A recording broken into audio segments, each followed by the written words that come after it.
Halo semuanya, perkenalkan saya Shirley Maria dari kelas A. Dalam video ini saya akan memberikan tutorial singkat bagaimana kita menjalankan dan memodifikasi paradigma and-back task menggunakan software PsychoPy. Adapun di sini saya akan membuka terlebih dahulu desain eksperimen and-back yang sudah dibuat sebelumnya. Dan saya akan menjelaskan sedikit apa sih itu paradigma and-back. Jadi, and-back test merupakan salah satu metode atau tugas performa yang digunakan untuk mengukur kapasitas memori kerja atau working memory seseorang.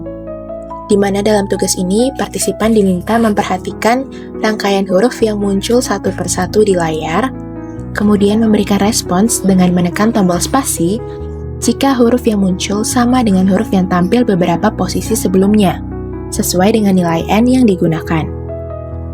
Sebagai contoh, pada to-back task, partisipan menekan tombol spasi jika huruf yang muncul sama dengan dua huruf sebelumnya, sehingga dapat diartikan bahwa huruf yang sama dibatasi oleh satu huruf lainnya. Sementara pada three-back task, partisipan memberikan respons saat huruf yang muncul sama dengan tiga huruf sebelumnya, maka berarti huruf yang sama dibatasi oleh dua huruf yang berbeda. Baik, berikutnya di sini saya akan menunjukkan tampilan desain eksperimen and-back yang sudah dibuat, di mana pada desain ini terdapat dua bagian. Pada bagian yang pertama, and-back test-nya merupakan model dari to-back test, yang artinya huruf yang sama dibatasi oleh satu huruf yang lain. Kemudian pada bagian yang kedua nantinya, model and-back-nya adalah yang three-back task, yang mana huruf yang sama akan dibatasi oleh dua huruf yang berbeda. Nah, untuk bagian yang pertama ini contohnya sendiri adalah ada 5 huruf, yaitu L, J, A, K, kemudian huruf A lagi. Nah, seperti yang kita lihat juga di layar, huruf A ini muncul 2 kali. Maka, pada saat huruf A muncul yang kedua kalinya, teman-teman atau partisipan nantinya diminta untuk menekan tombol spasi. Seperti itu, teman-teman. Nah, kemudian teman-teman bisa melanjutkan sendiri untuk melihat atau menyimak serangkaian desain ini sampai akhir nanti.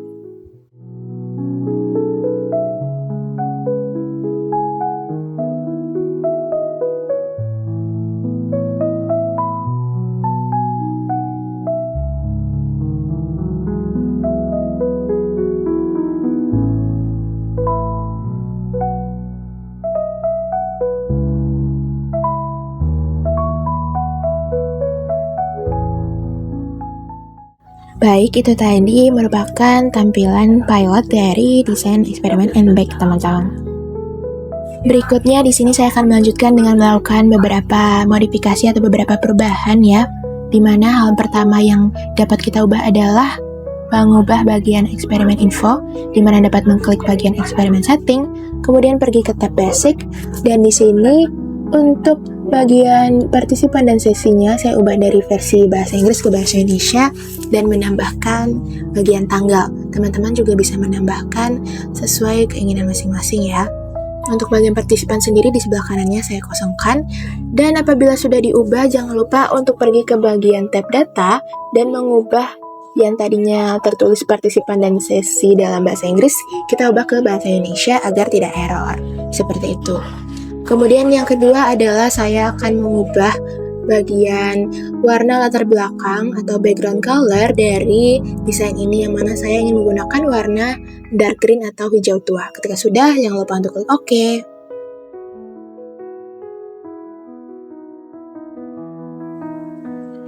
Kemudian berikutnya kita perlu melakukan perubahan untuk mengubah kata-kata instruksi umum dan juga mengubah file Excel atau stimulus yang ada di bagian routine trials di sini. Yang mana di bagian routine trials ini terdapat file Excel yang bernama dislater, yang isi stimulusnya masih berjumlah 5 huruf dengan pengaturan to-back task dan juga dengan pengulangan sekuensi sebanyak 5 kali. Adapun di sini yang akan saya modifikasi adalah file Excel-nya ini yang awalnya dari 5 huruf menjadi 10 huruf, yang awalnya 2-back test menjadi 3-back test dengan 2 proporsi target, dan yang awalnya pengulangan sekuensi dari 5 kali menjadi 8 kali. Namun sebelum itu saya akan mengubah instruksi umumnya terlebih dahulu.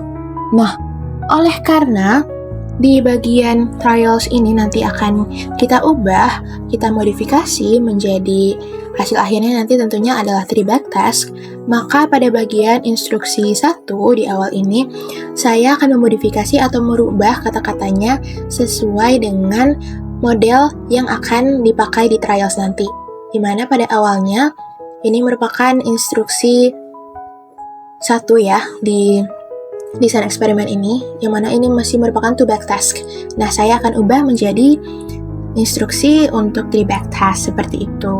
Nah, sebelumnya saya sudah menyiapkan Canva juga dengan ukuran 1440 dikalikan 900 pixel, di mana ukuran ini saya sesuaikan dengan tampilan pada monitor yang dapat teman-teman lihat di bagian eksperimen setting dan di bagian tab screen seperti itu. Nah, saya juga sudah menyalin kata-katanya tadi, dan di sini saya akan ubah dengan sedikit parafrase atau mengubah beberapa kata-kata seperti itu.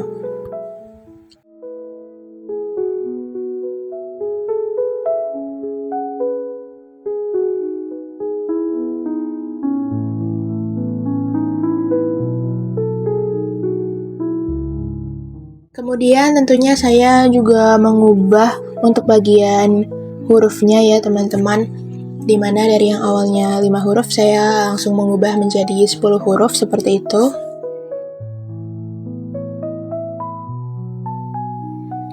Dan juga untuk backgroundnya di sini saya ubah menjadi hijau tua dengan tujuan agar warna backgroundnya ini sama dengan warna background yang sudah kita susun sebelumnya di PsychoPy, karena tadi kita juga menggunakan warna hijau tua seperti itu. Lalu pada bagian kalimat pembuka yang pertama, juga pada bagian kalimat yang terakhir yaitu yang tekan spasi untuk memulai, dan juga untuk huruf-huruf yang diberikan itu akan saya berikan warna yang berbeda, yaitu warna kuning seperti itu. Kemudian jikalau sudah, saya akan mengunduh gambarnya, dan tidak lupa juga akan saya masukkan ke dalam satu folder yang sama bersama dengan file-file yang lainnya, agar nantinya dapat dibuka di PsychoPy seperti itu. Dan adapun penamaan filenya di sini akan saya ubah menjadi instruksi 1 new seperti itu. Lalu jikalau sudah, akan saya masukkan kembali ke bagian instruksi 1 di bagian image ya teman-teman. Nah, apabila sudah mengubah kata-kata instruksi umum, dan berikutnya di sini saya juga akan mengubah pada bagian instruksi yang kedua, yang mana ini adalah instruksi 3 backtask, namun saya tidak lagi mengubah kata-katanya seperti itu. Di sini saya lebih kepada mengubah warna backgroundnya, karena di sini saya ingin menyesuaikan warnanya menjadi hijau tua agar semuanya nanti warnanya bisa selaras sama-sama hijau tua atau dark green seperti itu. Dan juga format atau tampilannya akan saya sesuaikan juga seperti pada instruksi yang pertama yang sudah kita ubah atau kita modifikasi tadi. Lalu jikalau sudah, akan saya unduh. Kemudian untuk ini juga jangan lupa akan saya masukkan filenya ke dalam satu folder yang sama, dan saya memberikan penamaan yang baru yaitu instruksi 2 new seperti itu. Nah, jikalau sudah, kita akan kembali ke PsychoPy-nya, lalu di bagian instruksi 2 ini juga akan saya ubah dengan file yang baru tadi. Baik, berikutnya di sini kita akan melakukan modifikasi pada file Excel atau stimulus yang terdapat di bagian routine trials. Di mana di sini terdapat Excel yang berjudul this letter. Kita akan buka terlebih dahulu Excel-nya. Nah, di sini teman-teman bisa lihat bahwasannya terdapat 5 huruf L, J, A, K, dan huruf A lagi. Di model ini masih menggunakan 2 backtask, karena ada huruf A yang muncul untuk kedua kalinya dan dibatasi oleh satu huruf yang berbeda, yaitu huruf K. Nah, adapun pada Excel ini sendiri terdapat 3 kolom utama, yaitu this letter, target, dan juga core ans atau correct answer. Kolom this letter sendiri berisi deretan huruf yang akan ditampilkan secara berurutan di layar selama eksperimen berlangsung, dan huruf-huruf inilah yang menjadi stimulus utama bagi partisipan. Kemudian untuk kolom target sendiri berisi angka 0 dan 1 yang menunjukkan jenis stimulus. Angka 1 menandakan bahwa huruf tersebut merupakan stimulus target, yaitu huruf yang sama dengan huruf 3 posisi sebelumnya, dikarenakan kita akan menggunakan atau mengubah ke model 3 backtask. Sedangkan angka 0 sendiri menandakan non-target, yaitu huruf yang berbeda dari 3 huruf sebelumnya. Sementara itu, untuk kolom core ends berfungsi untuk menentukan respon yang benar dari partisipan. Pada huruf yang merupakan target atau bernilai 1, akan kita isi dengan kata space, yang berarti partisipan harus menekan tombol spasi ketika huruf tersebut muncul. Sebaliknya, untuk huruf yang bukan target atau bernilai 0, kolom ini dibiarkan kosong karena partisipan tidak perlu memberikan respons apapun. Adapun di sini saya sudah memberikan 10 huruf yang baru ya. Dan selain memodifikasi jumlah huruf dan juga jumlah pengulangannya, saya juga menambahkan 2 proporsi target, di mana proporsi target mengacu pada persentase jumlah stimulus target dibandingkan dengan total jumlah stimulus dalam satu sekuensi huruf. Pada versi pertama, saya akan menggunakan 2 target dari 10 huruf, sehingga proporsi targetnya adalah 20%. Seperti pada contoh yang ada di Excel ini, terdapat 2 huruf target, yaitu huruf D pada posisi yang kelima, dan juga huruf H pada posisi yang ke-10. Keduanya memiliki nilai target 1 karena masing-masing keduanya 2 posisi huruf sebelumnya merupakan huruf yang sama. Sehingga di kolom correct answer sendiri atau kolom core ends, saya isi dengan kata space, menandakan bahwa partisipan harus menekan tombol spasi ketika huruf tersebut muncul. Dan inilah proporsi target sebesar 20%. Berikutnya, pada versi kedua, saya akan menggunakan 3 target dari 10 huruf, atau yang menandakan bahwasannya proporsi targetnya sebesar 30%. Di sini saya mengubah beberapa huruf. Kemudian pada contoh ini terdapat 3 huruf target, yaitu huruf A pada posisi keempat, huruf F pada posisi ke-6, dan huruf H pada posisi ke-10. Ketiganya memiliki nilai target 1, dan kolom core ends berisi kata space, yang berarti partisipan perlu menekan tombol spasi ketika huruf-huruf tersebut muncul. Nah, di sini bisa dilihat pada huruf A muncul untuk kedua kalinya ya, dan dibatasi oleh 2 huruf yang berbeda sebelumnya. Begitu juga pada huruf F dan juga huruf H. Sehingga dengan demikian ini adalah proporsi target sebesar 30%. Adapun dalam eksperimen ini, kita akan menggunakan versi dengan proporsi target 30%. Jangan lupa tadi setelah Excel-nya kita simpan, kita masukkan lagi ke bagian trials ini, dan untuk number repeats-nya kita ganti dari 5 menjadi 8 kali agar nanti pengulangannya sebanyak 8 kali.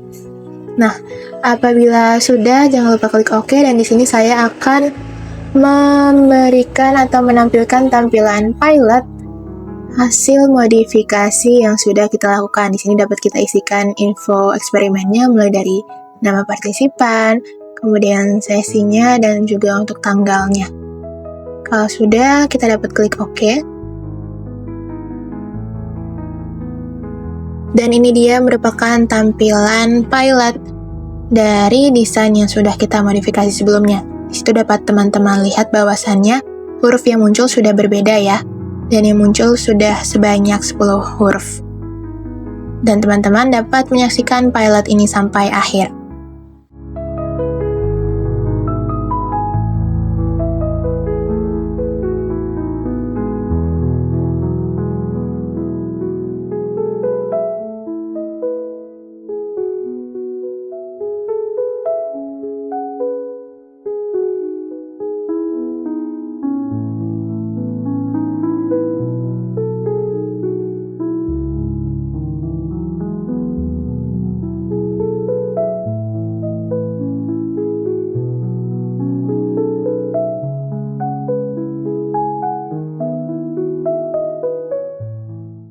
Baik, itu tadi merupakan tampilan pilot dari hasil desain eksperimen yang sudah kita lakukan serangkaian modifikasi. Semoga saja tutorial ini dapat bermanfaat bagi teman-teman. Terima kasih sudah menyimak video ini dari awal hingga akhir. Mohon maaf apabila ada kesalahan kata. Sekian dari saya, terima kasih.